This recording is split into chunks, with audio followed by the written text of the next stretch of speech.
दर्शकों नमस्कार। मैं सुजय प्रकाश उपाध्याय हूँ। मैं एक ज्योतिषी हूँ और आज आपके सामने एक गूढ़ विषय पे चर्चा करने वाला हूँ। गूढ़ विषय मैं इसलिए कह रहा हूँ कि आज का विषय है ज्योतिष और आयु, ज्योतिष और मृत्यु, ज्योतिष और मौत। संभवतः इसी कारण से यह एक गूढ़ विषय है।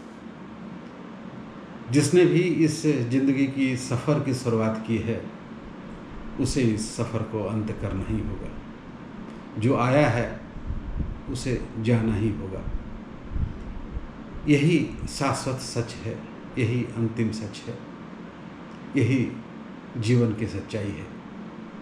और संभवतः इसी कारण से हमारे जो विज्ञ, विद्वान, प्रबुद्ध ज्योतिषाचार्य होते थे वो सबसे पहले आयु का निर्धारण कर लेते थे, क्योंकि आयु का निर्धारण यदि नहीं किया जाए और भविष्य कथन कहना आरंभ कर दिया जाए और आयु कम हो तो सारी चेष्टाएं तो बेकार हो गई ना।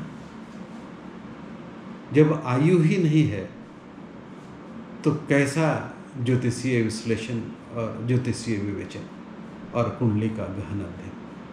इसीलिए कहीं मैंने पढ़ा था कि पूर्वम आयु परीक्षते पश्चात लक्षणे मुच्यते आयुर्विना नर आनाम तु लक्षणे किम प्रयोजनम। यदि आयु ही नहीं है तो जातक के लक्षणों को परीक्षण करने का क्या उद्देश्य है? वह तो तर्कहीन है, वह आधारहीन है, वह निष्फल प्रयास है। इसीलिए आयु का निर्धारण हमारे ज्योतिषाचार्य सबसे पहले कर लिया करते थे। ज्योतिष में आयु की निर्धारण करने की बहुत पुरानी परंपरा है। पराशर अपने शास्त्र में आयुर्व्याय अध्याय पर लिखते हुए एक विद्वान मयासुर की चर्चा करते हैं। आप जानते हैं मयासुर कौन है? मयासुर रावण का ससुर था, मतलब मंदोदरी का पिता। सूर्यदेव की आराधना करके वह निष्णात, कुशल, विज्ञ और शानदार ज्योतिष बन चुका था। और उसने आयु के बिंदु पे, आयु के क्षेत्र में कुछ सिद्धांत निरूपित भी किए थे, जिसे पराशर अपने शास्त्र में आयु के बारे में लिखते हुए संदर्भ में उसकी चर्चा करते हैं। पराशर के अनुसार जो लग्न भाव और तीसरा भाव और 8वां भाव और 10वां भाव से आयु देखने की परंपरा बताई गई। पराशर कहते हैं कि जो तीसरा भाव और 8वां भाव होता है वह आयु का भाव होता है और आयु से 12वां आयु के क्षरण का भाव होता है। तो 8वां से 12वां क्या हुआ? 7वां, वह आयु के क्षरण का भाव है। और तीसरा जो भी आयु का कारक है, जैसा कि पराशर ने कहा है, उसका 12वां क्या हुआ? दूसरा, वो भी आयु के क्षरण का है। इसलिए पराशर कहते हैं कि दूसरा भाव और 7वां भाव मारक भाव है और द्वितीयेश और सप्तमेश मार्केश कहलाते हैं। पराशर के अनुसार दूसरे भाव में और 7वें भाव में बैठे ग्रह भी मारक शक्ति को ग्रहण कर लेते हैं और मार्केश बन जाते हैं। पराशर कहते हैं कि एक निष्णात कुशल ज्योतिष को पहले आयु का मोटा मोटी निर्धारण कर लेना चाहिए। वह दीर्घायु है या मध्यायु है या अल्प आयु है। दीर्घ, मध्य और अल्प में पहले निर्धारित कर लीजिए। यदि उस आयु से बहुत पहले कोई मार्केश की दशा, अंतर्दशा आती है तो पराशर कहते हैं कि वह मृत्यु नहीं देता, वह मृत्यु तुल्य कष्ट भी दे सकता है वह अपमान भी दे सकता है, क्योंकि शास्त्रों में अपमान को भी एक तरह का मृत्यु ही कहा गया है। पराशर की बात करें तो पराशर कहते हैं कि आयु कई प्रकार के होते हैं। बालारिष्ट आयु 8 वर्ष तक, चंद्रमा यदि 6, 8, 12 में कमजोर का होकर बैठा हो, उच्च का नहीं हो, स्वग्रही नहीं हो, तो बालारिष्ट कहता है 8 वर्ष की आयु। योगारिष्ट कई कारण हैं, चर्चा आगे करेंगे। 20 वर्ष तक यदि निधन हो जाए, मृत्यु हो जाए, तो इसको योगारिष्ट कहते हैं। अल्प आयु अभिप्राय 32-33 वर्ष की उम्र हो तो इसे ज्योतिष में अल्प आयु कहा गया है। मध्यम आयु यदि 32 से 64 वर्ष की उम्र हो तो इसे मध्य आयु कहते हैं। 64 से 85-90 के आयु को दीर्घायु कहते हैं।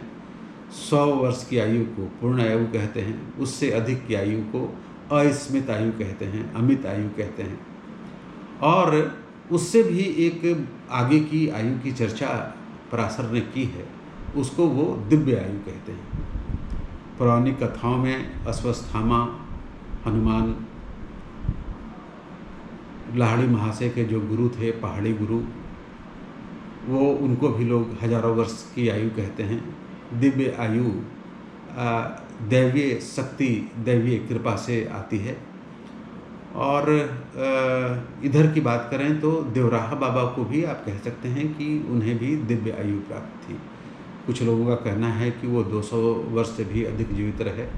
राजेंद्र प्रसाद, हमारे माननीय पूर्व राष्ट्रपति, भी उनसे मिले थे। हमारे फादर भी मिले तो उनका जो भंगिमा थी, उनका जो चेहरा था, उनका जो आकार प्रकार थे, वो वैसे ही थे। मैं भी जब मिला तो उनके आकार प्रकार और उनका जो चेहरा था वो वैसा ही था। ये 2 वर्षों की आयु थी इनकी, इसको दिव्य आयु कहते हैं।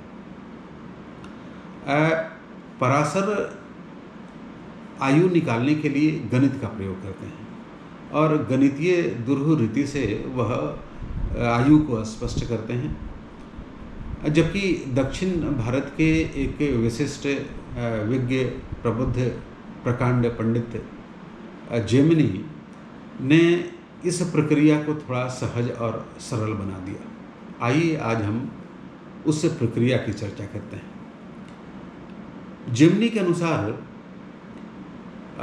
स्थिर, चर और द्विव स्वभाव, चर, स्थिर और द्विव स्वभाव प्रकृति के आधार पर, राशियों की प्रकृति के आधार पर, राशियों की यह प्रकृति होती है। कुछ राशि चर राशि के होते हैं, कुछ राशि स्थिर राशि के होते हैं और कुछ राशि द्विव स्वभाव के होते हैं।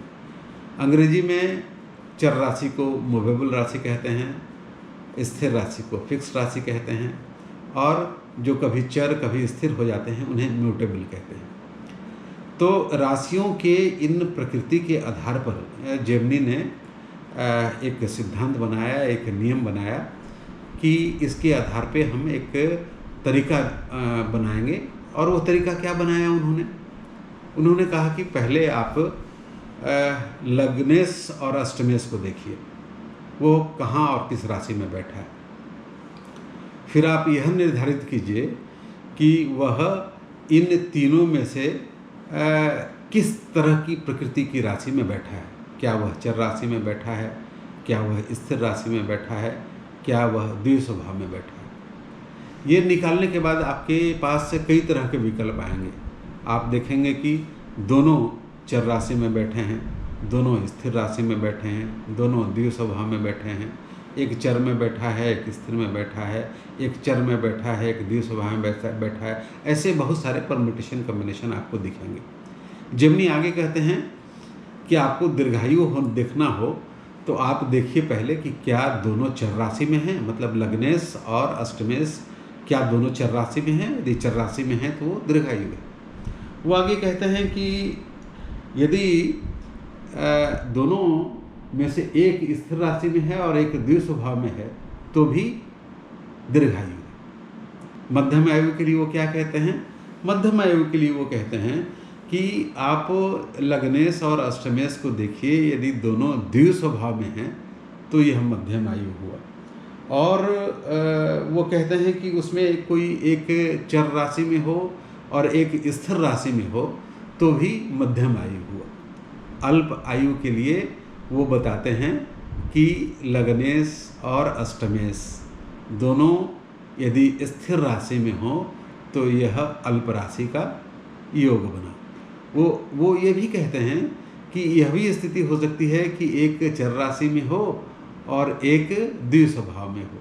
ऐसी परिस्थिति में भी अल्प राशि, मैं फिर से आपको जोर देके बताना चाहता हूँ। दीर्घायु के लिए क्या, या तो दोनों चर में हो या एक स्थिर में हो एक द्विस्वभाव में हो तो दीर्घायु। मध्यम आयु के लिए दोनों यदि द्विस्वभाव में हो तो मध्यम आयु, और यदि दोनों में से एक चर राशि में है एक स्थिर राशि में है तो भी मध्यम आयु। और अल्प आयु के लिए क्या, दोनों स्थिर राशि में हो या उसमें से एक चर राशि में हो एक द्विस्वभाव में हो तो यह अल्प आयु का बनेगा।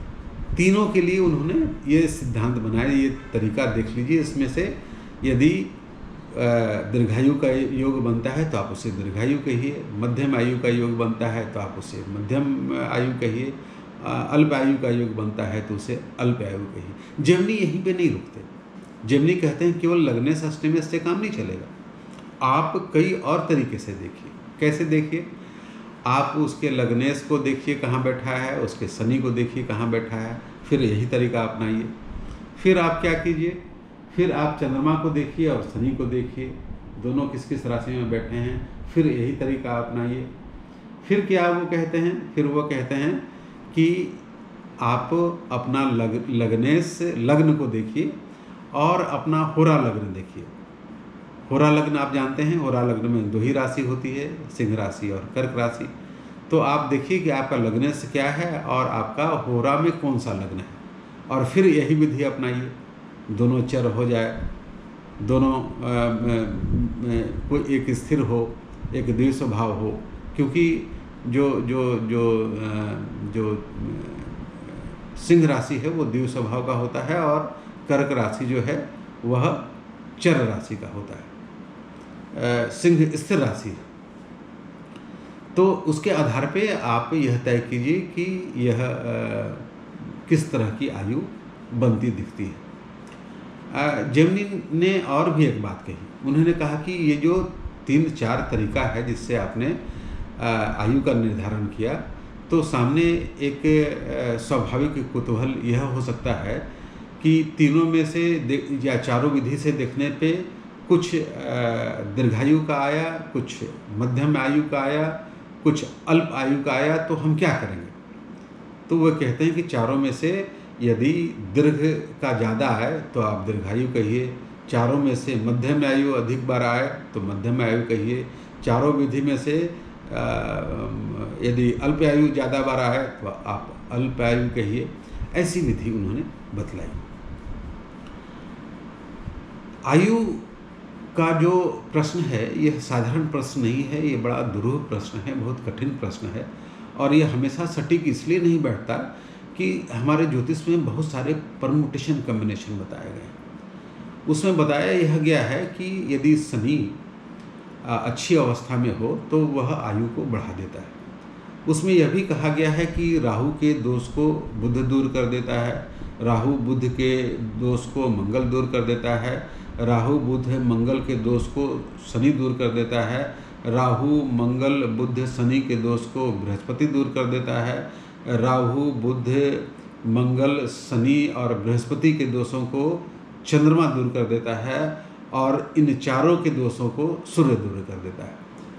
तो यदि आपकी कुंडली में सूर्य बहुत अच्छी स्थिति में हो, चंद्रमा बहुत अच्छी स्थिति में हो, तो इन दोषों को दूर करके वह आयु को बढ़ाता भी है। इस तरह से और भी न जाने कितने योग ज्योतिष में हैं जिसको इस छोटी सी वीडियो में शामिल करके नहीं बताया जा सकता। हाँ, इतना जरूर कहा जा सकता है कि बहुत सारे ऐसे कम्बिनेशन हैं जो इस निर्धारण के बाद भी काम करते हैं और आयु को बढ़ा या घटा सकते हैं। हमारे शास्त्रों में इसके लिए कुछ रेमेडीज़ भी दी गई है। रेमेडीज़ के लिए एक अलग वीडियो हम बनाएंगे। यदि अल्पायु का हो तो कौन कौन सी रेमेडी बताई गई है। जैसा कि हमने आज चर्चा की, उसके आधार पे आप वैसे लोग जो गुजर चुके हैं रिसर्च के तौर पे उनकी कुंडलियों में आप देख सकते हैं कि क्या वास्तविक रूप से जिस उम्र में वो गए वो सही था या नहीं। आप श्रीमती इंदिरा गांधी की कुंडली को देख सकते हैं, जवाहरलाल नेहरू की कुंडली को देख सकते हैं, आसपास जितने लोग अभी गए उनकी कुंडली को देख सकते हैं। ये अनुसंधान का विषय हो सकता है। तो आज का विषय थोड़ा गूढ़ था, थोड़ा दुरूह था, थोड़ा कठिन था, और लेकिन वह इतना उसका आयाम इतना बड़ा है कि उसे एक छोटी सी वीडियो में शामिल नहीं किया जा सकता, गागर में सागर भरने का प्रयत्न नहीं किया जा सकता। तो आज के दिन इतना ही, हम फिर मिलेंगे। आपको मेरा वीडियो कैसा लगता है? यदि आपको यह अच्छा लगता है तो आप इसे लाइक कीजिए, शेयर कीजिए और मेरे चैनल को सब्सक्राइब कीजिए। आपका बहुत बहुत धन्यवाद। नमस्ते।